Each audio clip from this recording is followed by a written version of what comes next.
Hello, everybody, and welcome to a Spark of Genius Flesh and Blood production. We are on part five out of six of our Everfest reveal, review. I mean, we're going to do a couple of the ones that were revealed not technically by a content creator, but they're revealed by Box Break or Pack Break. So it's just going to be an overall kind of reveal. And we're going to be starting with card number 44 on our list, Break Tide. If you haven't seen any of the other episodes in the series, they are ordered chronologically based on the earlier ones to the later ones. And so feel free to check those out. And if you liked our content, feel free to like, comment, and subscribe. We really appreciate it. We try to keep improving the channel and improve the quality of our content and try to give viewers the content that are kind of interesting content that they can look for different reasons, some a little bit more competitive, some a little bit more casual. And so it's nice to know how we're doing because that's kind of the only feedback we get, right? Mm-hmm. So starting us off, Break Tide. First of all, yellow, I'll explain the card a little bit here. So it's a yellow 0-cost ninja attack action, comes in for 2, blocks for 3, combo card. If Rushing River, I never thought I would say this, if Rushing River or Flood of Force was the last effect this chain, Break Tide gains +3 and Dominate. Also not a card we see very often in Ninja other than Open the Center. And when it hits, banish the top card of the deck until the end of turn, you can play it. So first of all, I want to say this on a mat. Yeah. Chef's kiss here. When's the mat sick coming out? Absolutely sick artwork. Cool. Nuts. So this is another combo ender for the Torn of Tempo line, which has Torn of Tempo, Rushing River, Flood of Force. However, Flood of Force was a bit open-ended since it gained Go Again off Rushing River and Flood of Force. So now Break Tide is the real ender without Go Again, right? So if you give it Go Again with something like Razor, Snapdragon Scalers, Breeze Rider Boots, stuff like that, you can continue your turn after it because it is a 0-cost, so it's completely a 0-cost combo, so a lot of different things work on it. Yeah. Torn of Tempo is a tough one to land with Go Again, however, because you can always try to get because it's only Go Again on hit, and it only comes in for 5 at the red. I can look it up. 5. It's 4 or 5. Either way, I'm pretty sure it's 5, but it comes in, and you can always try to get a Quicken off even bigger than that, which is a card we read earlier. Try to Razor it or off a block. It is 5, just to confirm. Yeah, it is 5, but it's just like a 1-card in a 2-piece armor or a 2-piece McNugget set here. No, it's a little bit sorry, getting hungry here. So that's right. It's dinner time for you. Yeah, to get a Quicken off something even bigger than that, or try to Razor it or off a block, then try that line and kind of fish with Katsu, the other combo pieces. I'm not convinced it's strictly better than a Lord of Wind line as pure power because Whelming Gustwave is just much better than Rushing River it's a really in every single way. Since that on hit is Rushing River, that on hit is just a bad opt effect, and Whelming actually draws the card, right? So Flood of Force is decent if you have Rushing River setting it up. Chaining multiple Flood of Forces off Rushing River and ending with a Break Tide seems nifty. And I will add too that because Flood of Force also combos with itself, I believe, and Break Tide can combo with either Rushing River or Flood of Force. So there's a lot more flexibility in this combo line than there is with the Lord of Wind combo line, because that one's just linear. This one kind of seems like a bit of a kind of like a tree, right? You can combo off multiple things, or even like a cycle in some cases. It's a little bit more flexible. So that way, you can get combo off more often, I think, with this set. But if you compare Break Tide to Lord of Wind directly, Break Tide's a yellow, Lord of Wind's a blue. You get more pitch value. They're both 0, which is good for Katsu. They'll both, for Kodachis in general, or I guess Katsu's ability as well. But I totally see it. I think it's not totally worth it in my opinion for a Katsu. For Benji, I see Break Tide is better because the base is still unblockable because it's 2 power. Yeah. If for some reason, let's say you're breaking Breeze Riders and all your combos can Go Again anyways, it's still another source of 2 unblockable 2 Go Again, and Benji uses that entire line better because it can turn on some of the cards. It can turn some of the cards into unblockables on the way. And the new specialization card, Spring Tides, I believe, synergizes very well with the card draw, so you can keep going and try to find other lines. We give it a 2.5 on average. It's still okay for Katsu. We give it a 3, still average for Benji. It's just kind of I guess the issue really is Torrent of Tempo too, right? Because Torrent of Tempo and Benji is kind of meh. You wouldn't really want to run that. But like you can, because like the whole point is to push a bunch of unblockables and go super, super wide. that's right. It's fine. I'm Yeah. sure like there'll be some decks that try to utilize it, but I don't Um, personally see it as like super yeah. pivotal here. And when Break Tide does kind of go off with the combo, it becomes a 5 attack, so it kind of nullifies Benji's ability as well. Yeah, So, no, that's fine. hmm. Yeah, I see it as overall average. Just that's kind of how we see Yeah, it. I think it's a nice Um, card. It's a nice addition, I think, to the combo line. yeah, it's a nice addition at the Majestic slot. I get like it's definitely not a rare, so I guess they had to. I just don't see it as Yeah. like one of those Majestics, right? Especially Right. compared to like Spring Tides, which like Yeah. God. Um, Yeah. First item of the review, Potion of Seeing. So it's a blue 0 cost item without go again because it's a potion. As an instant, destroy the potion. Look at the target's hand. Yeah. Look at the target's That's all it hand. does. Sorry. So it's got some cool art. There's a mechanic here that hasn't been revealed to us yet. No pun intended. Reveal. Yeah, Nice. it seems like future design space, and that's it. Like I don't like again like Corsham things, but Corsham doesn't work when they reveal. Like you don't get the benefit of their revealing. There must be some kind of reveal mechanic in the next set or something. Kind of like when like Coppers and Cash In first came out in Crucible, everyone was very confused until like this set where there's more ways to use it. Yeah. I think reveal has some mechanics that probably would be toyed with later. And this one There's doesn't not. say reveal, though. It says look at. So I wonder if that would trigger the Oh, reveal ability. So it's a bit different, no, eh? it Yeah. wouldn't. I actually don't know. There's probably like some kind of ruling on that, Yeah, but they'd have like to add a ruling once it becomes relevant, probably. yeah, Because they're technically revealing it, but yeah.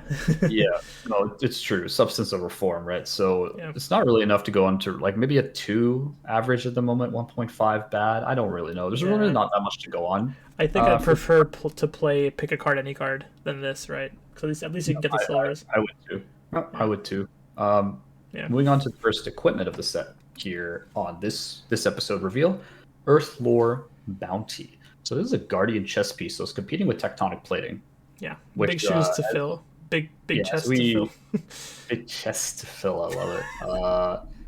So we kind of talked about this earlier with Vexing Quillhand. That's fighting for a slot of the class that already has a legendary in it. So it's going to be a little bit different in terms of the comparison, right?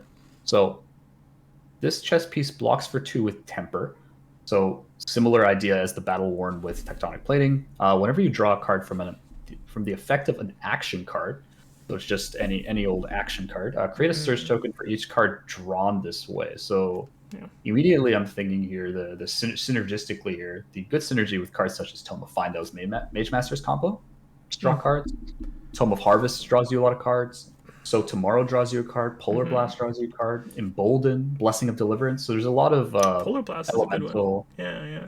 Yeah, think about Polar Blast, huh? No, So I you didn't think got of that one. Polar Blast in Oldhim, right? So I think there are some good synergistic pieces here. It's the most synergistic overall with Valda because Yeah. They actually care about having 3 or more seismic surges. It's So true. you can potentially because you can use this effect is just whenever you draw from an action card, right? You don't have to destroy it. It's not just a one-time use, so you can kind of craft a deck around this ability. To be honest, if there are enough totally draw agree. cards, yeah. Yeah, it's whenever, right? So it's not a once. It doesn't. It's not a once per turn. It's Not not an even. activated Not ability. even. It's just whenever create Yeah. this. So I believe that's who the chess piece is for ultimately, just based on the art, honestly, and also just based on the thematically. It seems like it's a Valda card. It's a solid equipment piece that won't be too expensive. I think that's the real key with all of these Majestic equipment where there's Right. already a legendary. They're all the pretty slot. affordable. Yeah, probably in the 30 to 50 zone if it's going to be non-foil. And they have, I don't know if you saw the extended art cold foil in the set. Yeah. So it's actually the extended art. So that's one of the cold foil extended So does arts. that mean you can get a cold foil regular and then a cold foil extended art? You can get one of each? Is that I what I'm have thinking? no idea. Is That'd that be what interesting. Yeah, I mean that'd be kind of like a 2-tier rarity now at this point. They have the lantern is the other one that we've seen the full scale, Yeah. cold foil, and then of Yeah. course the Bravo. I think we're not gonna get into Bravo now, but you saw the dual, the I flip saw one. that was really cool. Cold foil at the back as well. Like, wow. That's our twinning blade. I love it. Yeah, I'm not gonna go it's nice. into it, but it's also very nice. Either way, Earthlore Bounty doesn't give you the consistent 1 seismic for 1 energy like the 1 pitch like Tectonic, so it's less ideal in Bravo and Oldhim, honestly, but we still give it a rating of 3 average. Invalda probably going to be a 3.5, like a good card. It's just a very good synergistic card with her ability. And based on that, that is how we kind of look at this card. Up to another equipment, so two pieces of equipment here in this this review here. So Mask of the Piercing Lynx, following with our trend of equipment at the slots with there's already an L for that class, right? So it's a ninja competing with the Mask of Momentum here. Yeah, 2 armor blade break, same as Mask of Momentum. When an attack action card you control hits, you may destroy the mask. Search your deck for an attack action with a cost 2 or less power, banish it. You may play it this turn. I guess it synergizes with those kind of cards we talked about earlier. You're probably gonna look for a specialization card. The one I forgot. The 2 cost of draws X them. Spring Tides. Definitely a go wider kind of card. It seems like a budget alternative to Mask of Momentum that will find a good home in Benji specifically, where the base power cards he's likely looking for are all 2 power or less, including that specialization you mentioned. Also, the Break Tide combo line, you can search for Break Tide. Flood of Force kind of stuff. You can search for Winds of Eternity, the yellow and blue Winds of Eternity, if you need more Winds of Eternity to keep the train going, as they say. 100 winds. I don't think the C is played in Katsu unless it's a more budget build. Same idea with Ira. I think Mask Momentum is just better for that automatic draw card on that 3rd hit. But I do see it being pretty good for Benji. We gave it a rating of 3 average, possibly a 3.5 at Benji. Same kind of idea. It's a very directed card at providing a more budget alternative with a solid effect. And I think it fits it very well with Earthlore Bounty and Vexing Quillhand. And what's nice too is that this card, it has the same effect as Mask. It draws you a card, pretty much. But this one you get to pick what you get, first of all, which makes it better than Mask. True. However, you can't repeat the effect. But in Blitz, it might not matter too much. And correct. I think in Blitz, it's also like it's a Benji card, so it's only in Blitz. Like Benji's a young hero. Exactly. And I'm wondering, like, if Benji runs Mask, how often is he likely to trigger the Mask ability? I think he could if he's careful about like what damage level he's looking at, like a 2 into a 1 into another 2 probably because of his ability. Then he can get the mask trigger, but then your opponent just blocks a second attack with an equipment piece, probably denying the mask trigger. At least with this, you can kind of pop it anytime you hit once, which is going to happen, at least once per turn probably. And then you get the ability once, and then you can go to some kind of crazy OTK maybe even. Then, you can look for a combo piece you need for the OTK. So I think it's definitely going to replace Mask and Blitz. For Benji specifically.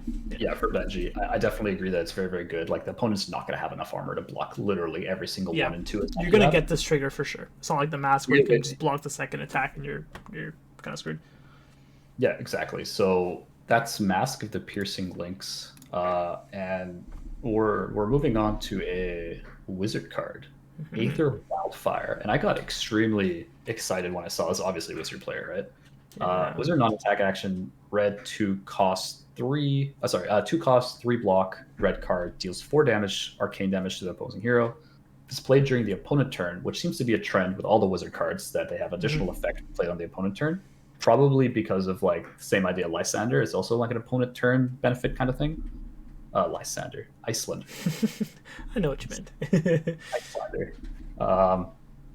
Till the end of turn, action card effects that deal arcane instead deal that much arcane plus X. I love X because that reminds me of Blazing Aether, right?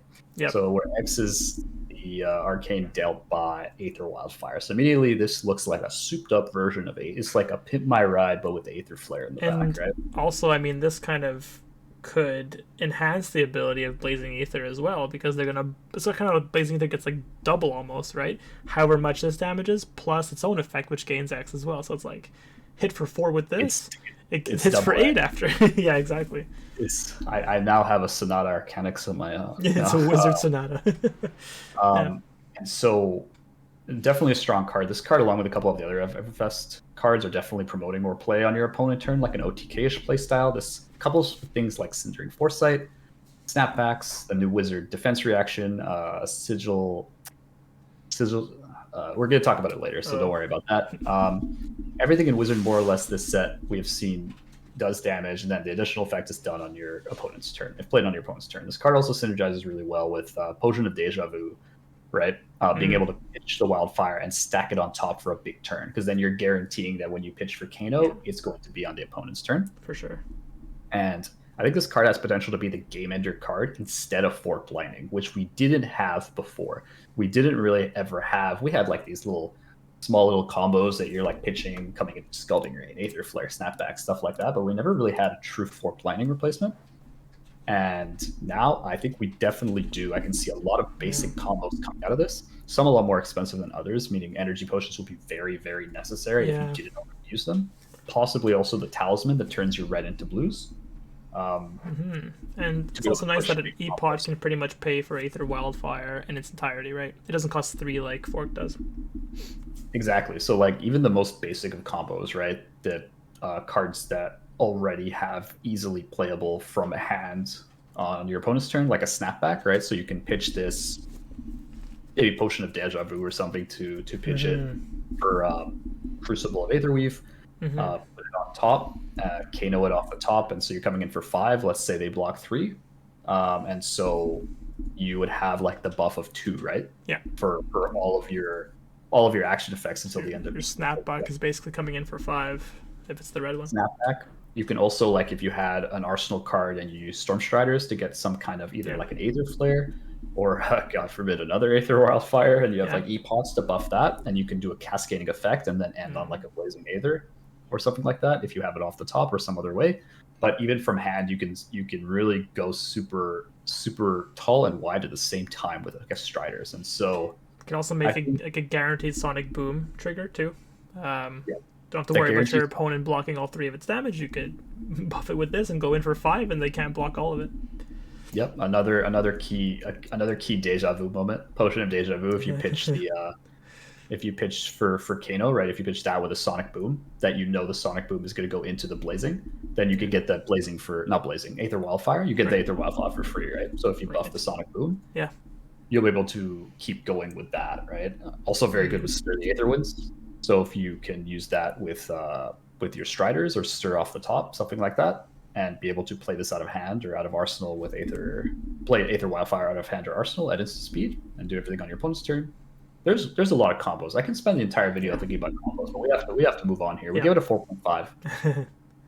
It's a good card. You can build your whole entire deck strategy around it. I honestly, I would give it a 5 if it dealt slightly more damage. If it dealt 5 damage, I think I'm giving it a 5, but I think that's borderline broken. I think it's already just...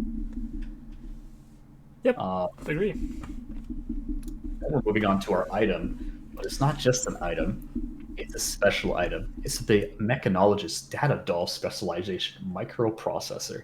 And I can't wait to see the alt arts of this card, like an Intel chip or something instead. On this card here. So it's a blue 2-cost Data Doll Specialization. Once per turn, there's a couple things here. So once per turn, actions all costing 0. There's opt 1. Yeah. There's draw a card, then put a card from your hand on top of the deck. And there's banish the top card of your deck. The first time you activate it, you gain an action point. This card's amazing. Every effect is so beneficial for Data Doll's ability. They're all 0 costed, and you can use each of the effects once per turn. And I think you have to have this kind of card because Data Doll was in such dire straits here. So so everything that looks overpowered in Data Doll is kind of normal, right? To counteract the fact she only has 3 intellect. But, yeah. So the first thing I see here is that it's a non-attack with go again. So without go again, sorry. So playing this card will end your turn unless you hit it off the top from banish. Then it would come in for free via Data Doll, via the hero power. So you don't get to start with an item like Dash. So that's kind of the negative, right? You don't get to just have microprocessor out. That would have been, if you could start with this card, it might actually make Data Doll viable, I think. If you can guarantee this card in play, I think it would. Yeah. The item is clearly, sorry, I meant like they're not going to allow something like that. Oh, they wouldn't allow it. Gotcha. Yeah. The item is clearly powerful. You can opt first to see if you want to banish either through this card or another card. You can fix the top of your deck with the item you drew by drawing one and placing the item you had on top, and you get a free banish. Right? You can reasonably expect to get 2 items out with this card, one off of itself, right, based on its actions, and then if you have a source of banish, so any boost card, literally any boost card, so you can pretty reasonably able to like opt and then Like put one to the top, banish it, opt, and then boost, knowing that's an item. That kind of thing. And the added action point you get with this card also allows you to play another item from your hand and not end your turn. So I was thinking kind of like what could benefit from this ability, but other items, right? You just play them, get the action point back, and then go for more boosting or something. Yep, like 0 to 60 is a free card. It's a 0 cost. You can easily like play more 0 to 60s, play more T-Bones, which we'll talk about later. Does this make Daddle stronger? For sure. It reduces our RNG aspect of boosting, hoping you hit items. My only issue is if you don't start with it or boost it off the top within the first couple turns, you still lose off the virtue of your hand size being 3. Exactly. Yeah, Data Doll is a ticking time bomb. You're racing against the clock with this class because you are completely outvalued every turn by having 3 cards in your hand only versus 4. So you really do need to pull things like this out of your deck as soon as possible. But once you do and you do high roll this card, I think there's it makes you, quite a lot stronger than without this card. So I like it. I agree. I like it a lot. Yeah, we give it a 4. 4 being good. So it's a good card, but I'm not convinced it makes Data Doll herself as a good hero, especially with the support to a lot of other Blitz heroes. Yeah. Such as Benji getting Spring Tides, and even KO getting ready to roll. And even KO. Yeah, Kasai. That could make OTK KO very probable, I think. Yeah, for sure. So I think it looks really strong, and it is. However, everyone else, young hero-wise, got a specialization that makes them stronger too. So and one more thing to add too is if you have 2 of these, you will not gain the action point twice. It just says the first time you activate microprocessor each turn. So it kind of names the card. So it's not just this card. It's like in general this name. Can you imagine you just keep boosting and you just keep like no, that's not okay. Right? Yeah, 1 action point maximum if you have 2 of these in play. Yeah.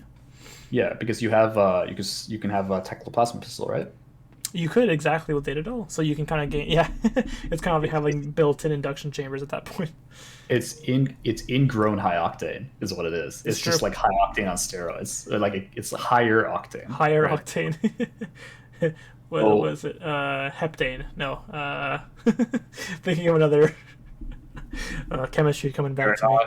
We are not geographic chemists here. So moving on to the next card here. Slice and Dice. So we have a warrior card here. So red 0 cost warrior not attack with Go Gun. Whenever you attack with a sword or dagger. Where are the daggers? I have not seen a dagger. I have not seen a dagger yet. Where the daggers are. Just break Dawnblade in half. There's your dagger. Just crack it with your knee. Just take it. Just take half of it. If this is your first weapon attack this turn, it gains +1. It's your second one, it gains +3. Yeah. Pretty basic card here. I mean, comparing it to Sharpened Steel, it is +4 if you get both hits off, so it is technically better. You have to hit it twice though. Sharpened Steel in Dory gives you the added benefit of being the first attack to get the biggest buff, so you get more chance of it hitting, and then more chance of Dory kind of giving it the second swing. But I mean, obviously a good card in one-handed weapon decks. I totally agree. This seems like Sai support. That's it. Like saber support. Like I guess bolt and sabers and stuff like that. But you don't really attack in bolt and sabers. It wouldn't target hatchets obviously because it's not a sword or dagger. No, not a sword or dagger. So it's double sabers. We haven't seen daggers yet, but it's kind of like Mend or Inthia. There's the strong cards that, as you said, there's strong cards then a 0 cost +1 guaranteed efficiency wise. It takes a lot to get this off for 0 for 4 because it's conditional. I mean, even Iron Song Response, I feel outclasses this because it's a reaction, so you get more of like that surprise factor. No, I totally agree. I'm not convinced it's at all good in Dory. It's fine for Scion Sabers, assuming you have a source of Go Again, like Hit and Run, Spoils of War, or something like that, or her new specialization that we'll talk about.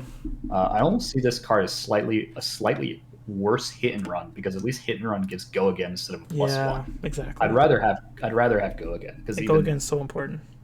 Yeah, and you attack with your saber, you play Hit and Run, then you get Go Again and +3 on your next sword. Yeah. So like, it's true. Or it gives a +3 to your attack action, whereas this card only affects the weapon, so it's more flexible. Hit and Run's more flexible. So we gave it a 2 average. Hit and Run is just better. Like there's this comparable card that's just better in almost every way. Why? Yeah. I think you might include Slice and Dice because of Blitz. You might include it. However, if there's no space, then you just don't. Right. So we see it as average.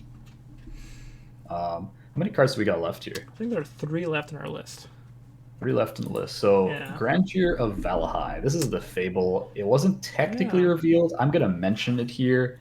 I don't want to Right. piss off any LSS people watching. We didn't like. We're not counting this as an official reveal, but we Right. gotta say But something here. everyone has So, seen it, so it's like yeah, it's out in the open at this point. Very happy to yeah. see a I'm not gem back in the Fabled slot.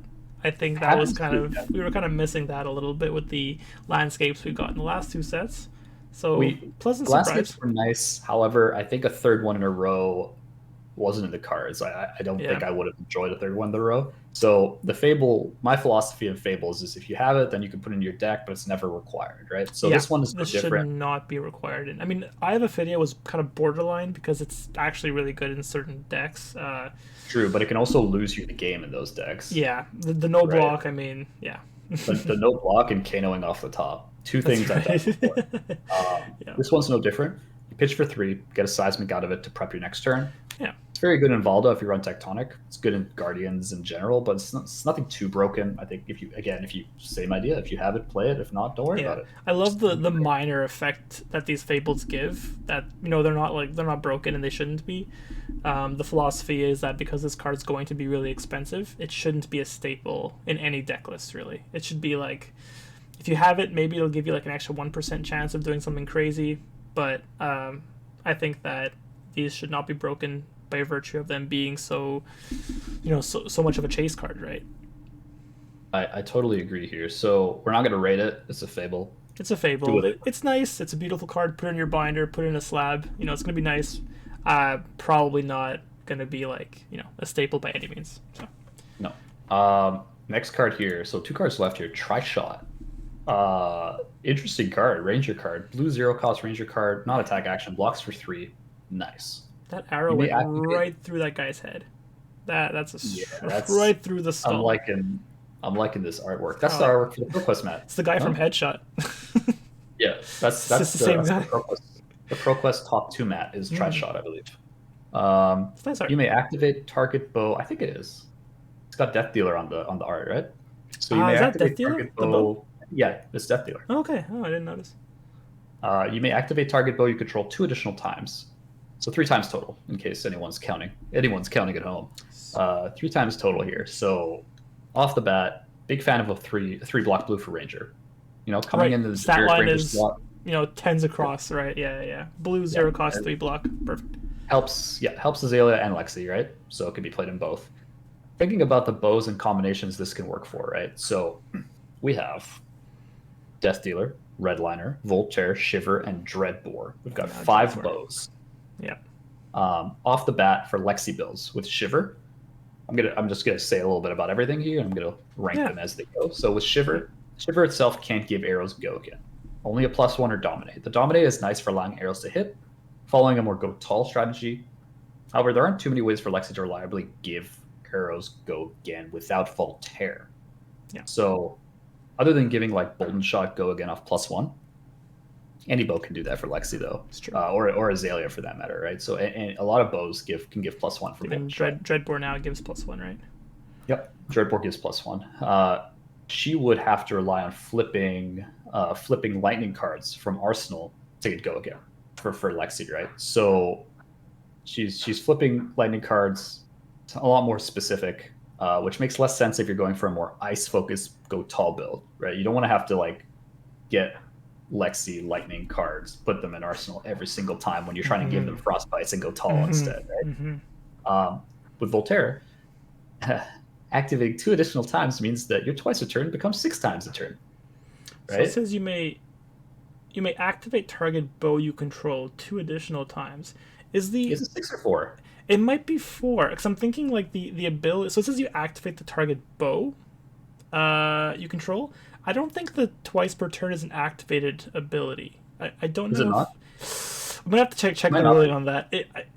Maybe you're right, but my initial sense of the card was you get your initial 2 twice and then 1 more twice with the Tri-Shot. So I thought it was 4, but maybe it's 6. I don't know.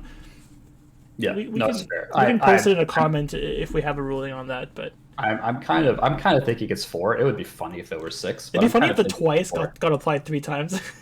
Yeah. Yeah. So getting this off, 4 times a turn, 6 times a turn, you would need a lot of resource, more than a blue, right? You need a lot of resources to actually get this off. It's extremely difficult to do, and also have enough arrows to make it worthwhile, right? Even on a 3 of a kind hand, and I say that with a massive asterisk because you don't know what you're going to get from 3 of a kind. For sure. Assuming if it's off a tunic, right? Like assuming you didn't have to pitch to get it, because you need that pitch for other things. So you get it off a tunic, you still need a lot to go right to set up a really large turn. So it adds a higher ceiling. However, without any sort of resource draw engine other than 3 of a kind, and nothing really coming out of specifically for Ranger to remedy this. Yeah. I'm not a big fan of this strategy in general. So as far as Redliner, I just don't like Redliner. Just as a bow in general. Right. It just gives you a cheap ways of firing mostly very blockable arrows at the opponent without setup. There isn't a lot of synergy with Dreadbore, because arrows you control have D-reacts can't be played from hand on this chain link as static. It doesn't matter if you use Dreadbore at all. So you're just getting the ability to get +1 pretty much 3 times a turn, assuming you've gotten rid of the arrow, right? Because it only gives you the +1 if you put an arrow into your arsenal. So you have to basically play the arrow the first time, put it again for +1 again. So you can't just get a +3 on 1 arrow. That's what I'm trying to say. You have to be able to put the card into arsenal and then play it with a go again, and play 2 more arrows after that. Right? So hard to do. Exactly. Very hard to do. Yeah, you'd have to place the arrow either through reload, or you'd have to place it with Dreadbore or something like that. And so I mean, if you've got a bunch of Bolton shots, kind of good. Yeah, but like I was like saying earlier, I'm like, everything goes with Bolton shot. Everything. Yeah, that's true. Why do you need Tri-Shot? You don't really need this card to do that. Yeah. Yeah, and Dreadbore doesn't really have a good resource-efficient way of going wide, meaning that a go tall Azalea strategy is probably the way with decreased attention, seek and destroy, giving big arrows dominate with Azalea and firing. However, for that strategy, you don't need, or you likely don't have enough cards to load up Dreadbore multiple times anyways, unless you get like, stack. Lucky with 3 of a kind. Yeah. So this brings me to the card the bow that I, in case it wasn't spoiled already, the bow that I think this is actually for is Death Dealer. Which is where the card really shines, right? So this brings me to the point where you can go snapshot, go wide builds, right? That build that everyone had kind of thought about as an afterthought, and some people really stuck by compared to the ice build. So this build was already gaining popularity, right? Because it was this consistent way to gain cards without relying on 3 of a kind. Fantastic. I already love it, right? Yeah. Now using Death Dealer 3 times will allow you to turn 1 blue, because it costs 1 for each activation. Right. It's 1 blue into potentially 3 arrows with New Horizon, right? Loading 2 arrows to fire with some kind of buff, drawing into an arrow, loading and recycling. On top of that, with Snapshot Diffuse and increase the use even more. It can turn into some like truly wide turns with Lexi if you flip a lightning card for Go Again, and have access to elemental arrows that can fuse to give Go Again like Dazzling Crescendo, and you now flip like a Light It Up. The only downside I see to Death Dealer is it doesn't buff the arrow. Yeah. So Bolden Shot needs a different buff to gain Go Again. But there's plenty of like pre-buffs or in the reaction step that you can do. Literally, there's a lot of things you can do to give Bolden Shot extra damage. So I give it a 3.5. That's good. I'm not sure if it's enough to get Rangers to like tier 1. However, it's a good card regardless. Like same idea as Dreadbore. Like these are all good cards, but yeah. They all serve kind of different builds, right? Which is nice. I love to see the variety that we're getting with this set. It's not just kind of reinforcing existing archetypes. It's kind of like bringing back Death Dealer now, and like in a way that you can now use it in elemental rangers, right? So a lot of crossover kind of happening here with these cards, and it's really good. One thing I've been noticing with these cards, I don't know if it's just like the art here, not actually on the card itself, but if you look at the cost circle on the top left of the cards, the backgrounds of those circles actually matches the borders now. If you look at Revel in Runeblood, that was purple. It had a purple background. If you look at the Tri-Shot, it had a green background. Old cards didn't have that, as far as I can remember. I'm looking at like a record romp here. I mean, for example, coming in with the fine grading detail eye. It's gray in the background, but now the cards have a background color. which is cool. Not sure if that's something I'm seeing on like FabDB or specifically on FabTCG.com with the card galleries, but once we get them in hand, we can compare. But just a small thing I noticed because that was not colored before. I would have never noticed here. So Scour is a blue wizard non-attack with 3 block, cost X. Another X in a wizard card here. Destroy X target auras and/or auras with cost 0. So it's target aura tokens and/or auras costing 0, controlled by target hero.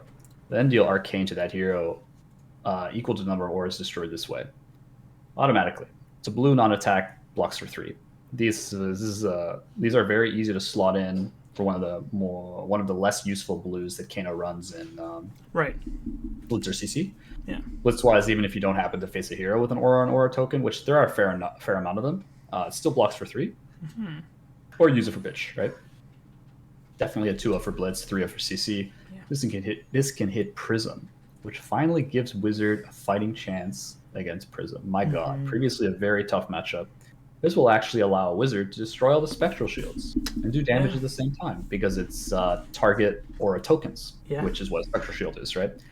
Previously, the wizard had no the arcane damage didn't pop spectral shields, so Prism could just go buck wild off all its auras and all its spectral shields and just run you out of town, right? And so this would actually allow to do it and allow wizard to pop the new 0 cost illusion or auras like Shimmers of Silver.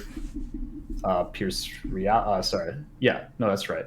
Passing Mirage, Haze Bending, Shimmers of Silver, which was the scarier one that I saw. I think Pierce Reality is another one. So in non-Prism matchups, this card can destroy embodiment tokens of Briar. Those are aura tokens.